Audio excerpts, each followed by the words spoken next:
3 dozen opponents of Venezuela's socialist government have been freed from prison and reunited with their families as part of a wider Christmas prisoner release, a local rights group said. Condemned by critics at home and abroad for holding about 270 activists in prison, President Nicolas Maduro's administration said on Saturday it was freeing 80 of them, replacing jail terms with alternative sentences such as community service.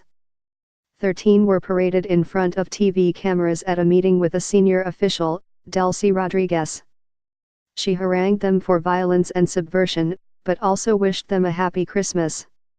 Alfredo Romero, whose Penal Forum group tracks the detention of activists and protesters, said 36 political prisoners had been freed by Sunday morning. But he criticized the government for not giving a blanket amnesty. They should release not just some but all of them, and not imprison any more, he said. The best known among the released prisoners were former provincial mayor Alfredo Ramos, opposition electoral advisor Roberto Picon, and a dozen police officers who worked for the opposition-run Chaco district of Caracas. "I'm happy to be free. I'm with my family," Ramos was quoted as saying in local media. "It was a tough ordeal, very difficult. It was an arbitrary detention, unjust. I didn't commit any crime."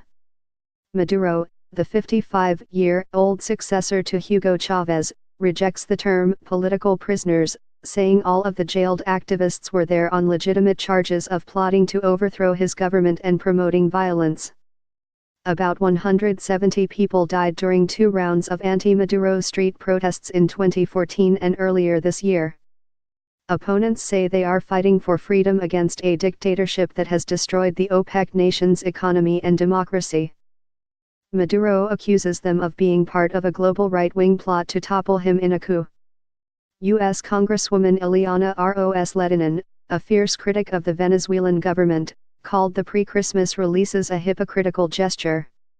Maduro in Venezuela cynically releases 80 political prisoners who were actually innocent, parades and humiliates several on state TV and expects thanks for Christmas mercy, tweeted the Republican representative from Florida. What a cruel farce. Nevertheless, the releases could inject life into the stuttering mediation talks between Venezuela's government and opposition, which are due to resume in the Dominican Republic in early January. The releases concretely demonstrate the revolution and President Nicolas Maduro's firm desire for dialogue, said the foreign minister, Jorge Ariza. Let's hope the opposition knows how to interpret this and isolate its violent factors. Venezuela's best-known detained politician is Leopoldo López, who remains under house arrest in Caracas, accused of leading violence in 2014. Though they have turned his house into a jail, I know his mind is strong and he will keep fighting tirelessly for a better Venezuela, said his mother, Antonieta López, lamenting the fact he was spending a 4th Christmas in detention.